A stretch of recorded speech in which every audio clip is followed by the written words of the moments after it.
the idea of downloads is important to me because I actually had one. I never would have gotten into one if I had had my own download experience, which I had in February of 2012, watching a lecture by Colin Andrews in Phoenix, Arizona. I get this download about the UFO field, which I'd been in at that time for 37 years. And what the download I got was to put together pieces of a puzzle of things I collected over the years, where I suddenly got the impression that this was all consciousness, that the answer to the UFO subject was consciousness. And there was an item that came out of a top secret document that I had studied that popped into my head. There was a statement made by the former president of Penn State University that popped into my head.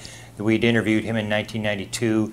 And then a famous statement made by Ben Rich in 1994 at a lecture at UCLA. So when I had my own personal download experience, I thought, well, this is very interesting, and I sort of got interested in downloads.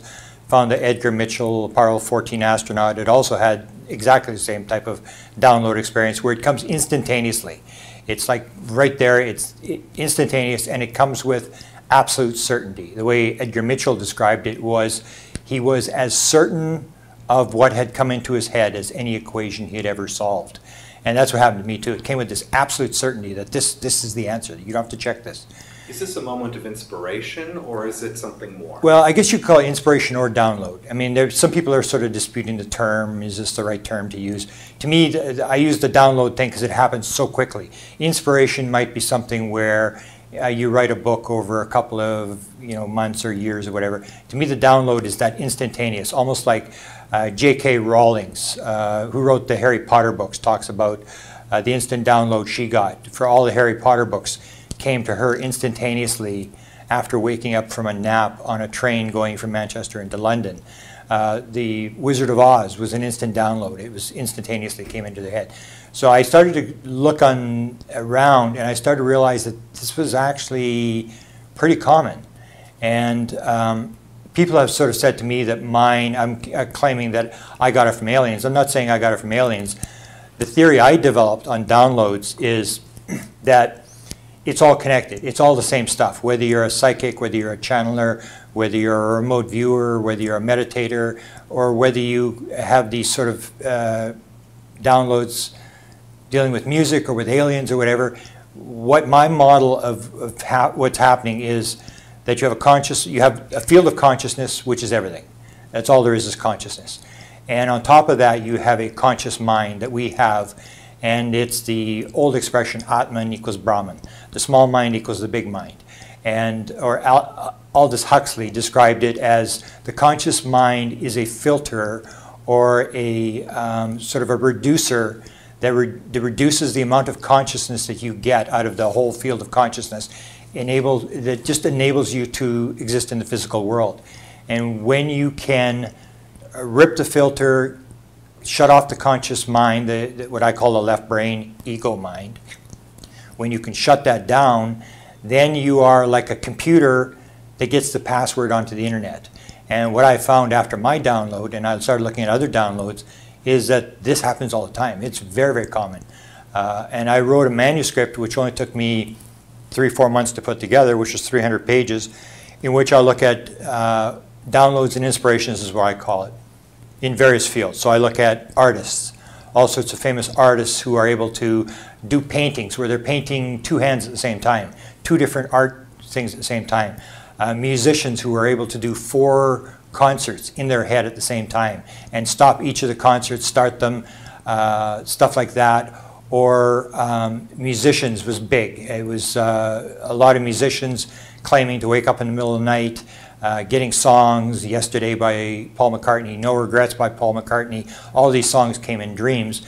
And I started to realize that this was sort of a common phenomena, even in terms of Nobel Prizes. I came up with 8 Nobel Prizes, which came either in dreams in the middle of the night, or came while the guy was sitting on a park bench. The hologram came on a park bench, and so did the laser, the invention of the laser. They were sitting on a park bench.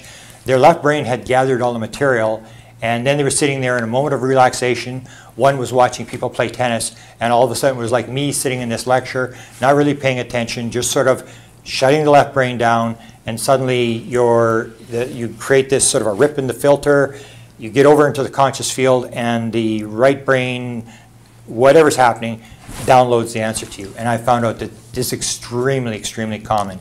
And I did musicians, I did art, I did books, I did near-death experiences. I went through the thing, and basically I say it's all connected. It's all the same thing. It's exactly the same principle. So you're saying it's all the same thing. What is that thing? Well, it's basically this idea that you have a conscious field and you have a conscious mind.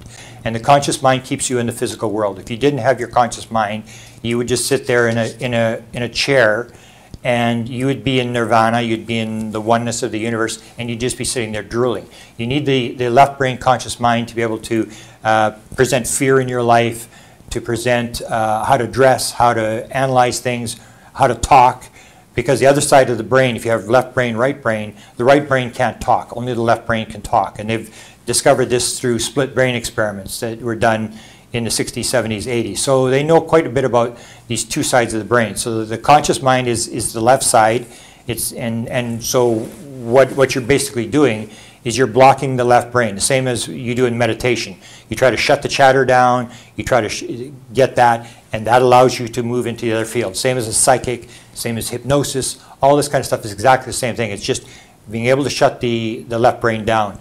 And maybe one of the prime examples of that is a lot of inspiration, these sort of instantaneous downloads come during the hypnagogic state, between sleep and waking. So when you're going to sleep, just before you go to sleep, you go through this period where people will report inspirations.